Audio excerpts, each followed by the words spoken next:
చంద్రబాబు నాయుడిని కూటమి ఎమ్మెల్యేలు కూడా లెక్క చేయడం లేదా? ఒక్కసారి రెండు సార్లు పిలిచి వార్నింగ్ ఇచ్చినా, హెచ్చరించినా, మందలించినా పద్ధతి మార్చుకోవాలని చెప్పినా చంద్రబాబు నాయుడు చెప్తే వాళ్ళ వైఖరి మార్చుకునేందుకు కొందరు ఎమ్మెల్యేలు సిద్ధంగా లేరా? Jammalamadugu BJP MLA Adinarayana Reddy, Tadipatri municipal chairman ఆయన కుమారుడు ఇప్పుడు అక్కడ ఎమ్మెల్యే జేసీ ప్రభాకర్ రెడ్డి, వీళ్ళిద్దరి మధ్య వచ్చిన ఇప్పుడు క్లాష్ అన్నది మొత్తం ప్రభుత్వ ప్రతిష్టలు, ప్రభుత్వంలో జరుగుతున్న వ్యవహారాలని రోడ్డు మీదకి తీసుకొచ్చేలా ఉంది. మరీ ముఖ్యంగా జమ్మలమడుగు ఎమ్మెల్యే ఆదినారాయణ రెడ్డి వ్యవహారం గత కొద్ది రోజులుగా టీడీపీ సొంత మీడియా కూడా సహించలేని స్థాయిలో ఉంది. జమ్మలమడుగు నియోజకవర్గంలోని పరిశ్రమలు, సిమెంట్ పరిశ్రమల నుంచి, వివిధ సంస్థల నుంచి ఆయన భారీగా డబ్బులు డిమాండ్ చేస్తూ ఉన్నారు. మాట వినని వాళ్ళపైన దాడులు కూడా చేయిస్తున్నారు తన అనుచరులతో అన్న అభియోగాలు ఉన్నాయి. కొద్ది రోజుల క్రితం ఆదానికి సంబంధించిన ఒక సంస్థకు సంబంధించిన పనుల్ని CM Ramesh, BJP MLA CM రమేష్కు సంబంధించిన రిత్విక్ కన్స్ట్రక్షన్ వర్కులు చేస్తూ ఉంటే అక్కడికి వెళ్ళి మాకు డబ్బులు ఇవ్వకుండా పనులు ఎలా చేస్తారు అంటూ ఆదినారాయణ రెడ్డి వర్గీయులు ఏకంగా అక్కడి సిబ్బంది పైన దాడి చేసి వాహనాల్ని ధ్వంసం చేసిన పరిస్థితి కూడా ఉంది. ఆదినారాయణ రెడ్డిని చంద్రబాబు నాయుడు పిలిపించి మందలించారని పత్రికల్లో రాసుకున్నారు. నిజానికి ఈ పని చేయాల్సింది బీజేపీ నాయకత్వం. ఎందుకంటే ఆదినారాయణ రెడ్డి తెలుగుదేశం పార్టీ ఎమ్మెల్యే కాదు. సరే, ముఖ్యమంత్రి హోదాలో చంద్రబాబు నాయుడు ఆదినారాయణ రెడ్డిని పిలిచి హెచ్చరించారు, మందలించారు, అంతవరకు మంచిదే. కానీ ఆ తర్వాత కూడా ఆదినారాయణ రెడ్డి వైఖరిలో కనీస స్థాయిలో మార్పు కూడా ఎందుకు లేదు? ఇప్పుడు ఏకంగా తెలుగుదేశం పార్టీ నాయకులే ఒకరి మీద ఒకరు బహిరంగంగా లేఖలు రాసుకొని చూసుకుందాం, సవాల్ చేసుకుందాం, ఏం జరుగుతుందో చూద్దామనే స్థాయికి పరిస్థితి వెళ్తుంటే తెలుగుదేశం పార్టీ నాయకత్వం ఏం చేస్తోంది, బీజేపీ నాయకత్వం ఏం చేస్తోంది, అసలు ఈ రాష్ట్ర ప్రభుత్వం ఏం చేస్తోంది? జమ్మలమడుగు నియోజకవర్గంలో RTPP Rayalaseema thermal power plant ఉంది. అక్కడ రోజుకు 3000 టన్నులకు పైగా బూడిద తయారవుతుంది.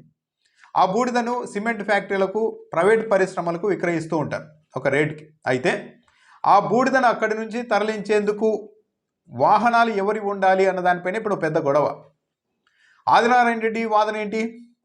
ఇదంతా మా పరిధిలో ఉంది కాబట్టి మేమే ఎవరికి కావాలంటే వాళ్ళకు మా వాహనాలతోనే సప్లై చేస్తాం, మేము సప్లై చేసిన ఈ బూడిదనే సిమెంట్ పరిశ్రమలు కొనుగోలు చేయాలి అన్నది ఆదినారాయణ రెడ్డి వర్గం వాదన. తాడిపత్రిలో సిమెంట్ పరిశ్రమలు ఉన్నాయి. ఆర్టీపీపీ నుంచే తాడిపత్రిలోని సిమెంట్ పరిశ్రమలకు కూడా ఈ బూడిద వస్తోంది. అయితే జేసీ ప్రభాకర్ రెడ్డి వాదన మరోలా ఉంది. ఇప్పుడు మేమే వాహనాలు తీసుకెళ్ళి మా లారీలతోనే మేము ఆ బూడిద తెచ్చుకుంటాం, ఎలా అడ్డుకుంటారో చూద్దాం అన్నది జేసీ ప్రభాకర్ రెడ్డి వాదన. 5 రోజుల క్రితం జేసీ ప్రభాకర్ రెడ్డి వర్గీయులకు సంబంధించిన లారీలు ఆర్టీపీపీ దగ్గరికి వెళ్తే ఆదినారాయణ రెడ్డి వర్గీయులు అడ్డుకున్నారు. మీరు రావడానికి వీలు లేదు, తాడిపత్రిలోని సిమెంట్ పరిశ్రమలకు కూడా మేమే మా వాహనాలతోనే సరఫరా చేస్తాం, అడ్డొస్తే బాగోదంటూ వార్నింగ్ ఇచ్చారు. దాంతో జేసీ ప్రభాకర్ రెడ్డి రగిలిపోయారు. జమ్మలమడుగు నుంచి వాళ్ళ వాహనాల్ని తాడిపత్రిలోనికి రాకుండా సిమెంట్, ఇసుక లారీల్ని జేసీ వర్గీయులు అడ్డుకున్నారు. అయితే అంతలో పోలీసులు జోక్యం చేసుకోవడంతో ఒక 5-6 రోజుల్లో మొత్తం సమస్యను సాల్వ్ చేస్తాం, తాడిపత్రి నుంచి మీకు సంబంధించిన అంటే జేసీ ప్రభాకర్ రెడ్డికి సంబంధించిన లారీలు కూడా ఆర్టీపీపీ దగ్గరికి వెళ్ళి బూడిద తెచ్చుకునేలాగా ఏర్పాట్లు చేస్తామని పోలీసు అధికారులే హామీ ఇవ్వడంతో తాత్కాలికంగా జేసీ ప్రభాకర్ రెడ్డి వెనక్కి తగ్గారు. 5 రోజులు టైం ఇచ్చారు ఆ రోజు. కానీ ఇప్పటికీ కూడా అక్కడికి తమ వాహనాల్ని రానివ్వకపోవడంతో ఇక జేసీ ప్రభాకర్ రెడ్డికి కోపం వచ్చేసింది. ఆదినారాయణ రెడ్డి ఒక పిరికివాడు అన్నట్టుగా కూడా లేఖ రాసేశారు జేసీ ప్రభాకర్ రెడ్డి. 5 రోజులు గడువు ఇచ్చాం, పోలీసుల విజ్ఞప్తి మేరకు ఒకరోజు ఎక్కువే గడువు ఇచ్చాం, కానీ మా వాహనాల్ని రానివ్వడం లేదు, ఎలా రానివ్వరో నేను చూస్తా, నేనే స్వయంగా ఆర్టీపీపీ దగ్గరకు వెళ్తా అంటూ జేసీ ప్రభాకర్ రెడ్డి ప్రకటించడమే కాకుండా వైఎస్ఆర్ జిల్లా ఎస్పీకి ఆయన లేఖ కూడా రాశారు. ఆదినారాయణ రెడ్డి, భూపేష్ రెడ్డి వర్గీయులు అడ్డుకున్నారు. ఆ రోజు మేము కూడా ఇక్కడ తాడిపత్రిలో వాళ్ళ వాహనాలను అడ్డుకున్నాం, కానీ పోలీసు అధికారుల విజ్ఞప్తి మేరకు వదిలేశాం, ఈసారి మాత్రం వదిలే ప్రసక్తే లేదు, నేనే స్వయంగా వస్తూ ఉన్నాను ఆర్టీపీపీ వద్దకు అంటూ కడప జిల్లా ఎస్పీకి లేఖ రాయడంతో పాటు తాను ఆదానిలాగా ఊరుకోనంటూ కూడా హెచ్చరించారు. అంటే మొన్ననే ఆదినారాయణ రెడ్డి వర్గీయులు ఆదాని పంపుడ్ స్టోరేజ్ ఆ ప్లాంట్ దగ్గర దాడి చేశారు ఆ పనుల్ని.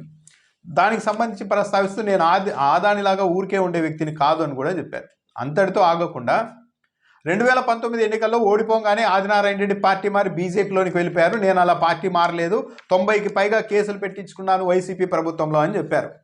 అంటే ఆదినారాయణ రెడ్డి పిరికోడు, ఓడిపోగానే ఎక్కడ కేసులు పెడతారో, ఎక్కడ ఇబ్బందులు వస్తాయో వైసీపీ ప్రభుత్వం నుంచి అంటూ పారిపోయి బీజేపీలోనికి వెళ్ళిపోయారు. నేను ధైర్యంగా ఎదుర్కొన్నాను, అది నా క్యాపబిలిటీ అని లేఖలో నేరుగా జిల్లా ఎస్పీకి రాసిన లేఖలోని జేసీ ప్రభాకర్ రెడ్డి చెప్తూ ఉన్నారు. ఆఫ్లైన్లో ఇరు వర్గాల వాదనలు అయితే మరీ తీవ్రంగా ఉన్నాయి. తాడిపత్రి నియోజకవర్గంలో ఎవరైనా ఒక లిక్కర్ షాప్ ఏర్పాటు చేయాలంటే నాకు వాటా కట్టాల్సిందే అని బహిరంగంగా మీడియా ముందే జేసీ ప్రభాకర్ రెడ్డి చెప్పినప్పుడు జమ్మలమడుగు నియోజకవర్గంలోని వనరులపైన తాము ఆశించడం తప్పేంటి అన్నది జేసీ దివాకర్ రెడ్డికి కౌంటర్గా ఆదినారాయణ రెడ్డి వర్గీయులు సంధిస్తున్న ప్రశ్న. మీ నియోజకవర్గంలో ఏమో కనీసం ఒక లిక్కర్ షాప్ పెట్టుకోకూడదు, ఎవరు ఒక లారీ ఇసుక కూడా తీసుకెళ్ళకూడదు మీకు తెలియకుండా, అదే మా నియోజకవర్గంలో మాత్రం మీరు లారీలు తీసుకొని వచ్చి కావాల్సింది తీసుకెళ్తారా, ఇది ఎక్కడి పద్ధతి అన్నది ఆదినారాయణ రెడ్డి వర్గీయుల వాదన. తాడిపత్రి నియోజకవర్గానికి కావాల్సిన సిమెంట్ పరిశ్రమలకు కావాల్సిన బూడిదను కూడా మేమే తీసుకొని వస్తాం, తప్పేంటి అన్నది ఆదినారాయణ రెడ్డి వర్గీయుల వాదన.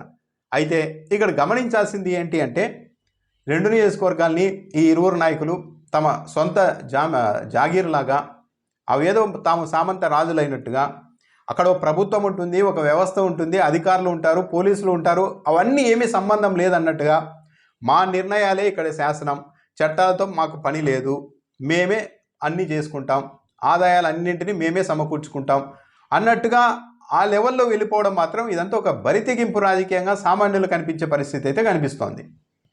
మరి ఈరోజైతే ఆర్టీపీపీ దగ్గరికి ప్రభాకర్ రెడ్డి వస్తా అని ప్రకటించారు. పోలీసులు అయితే భారీగా మోహరించారు గొడవలు జరుగుతాయని, ఎందుకంటే ఇద్దరు అలాంటి వాళ్ళే.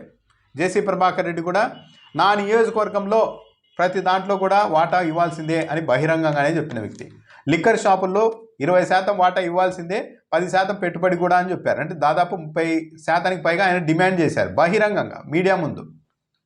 అలాంటి వైఖరి ఉన్న జేసీ ప్రభాకర్ రెడ్డి ఇటువైపు, జమ్మలమడుగు నియోజకవర్గం ఇది నా రాజ్యం, ఎవరు చెప్పినా వినను, చంద్రబాబు నాయుడు పిలిచి మందలించిన తర్వాత కూడా పద్ధతి మార్చుకొని ఆదినారాయణ రెడ్డి అటువైపు.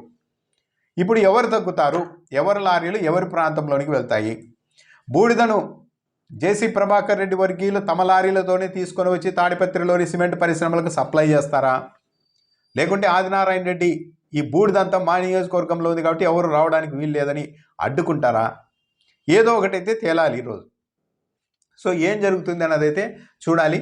ఇది ఓవరాల్గా అయితే ఆదాయ వనరుల కోసం, సొమ్ము కోసం, డబ్బుల కోసం ఈ స్థాయిలో కీలకమైన నాయకులు, ఎమ్మెల్యేలు ఇలా రోడ్డున పడి లేఖలు రాసుకొని బెదిరించుకునే పరిస్థితి ఉందంటే నిజంగా ఇది చంద్రబాబు నాయుడు నాయకత్వానికి అవమానకరమే.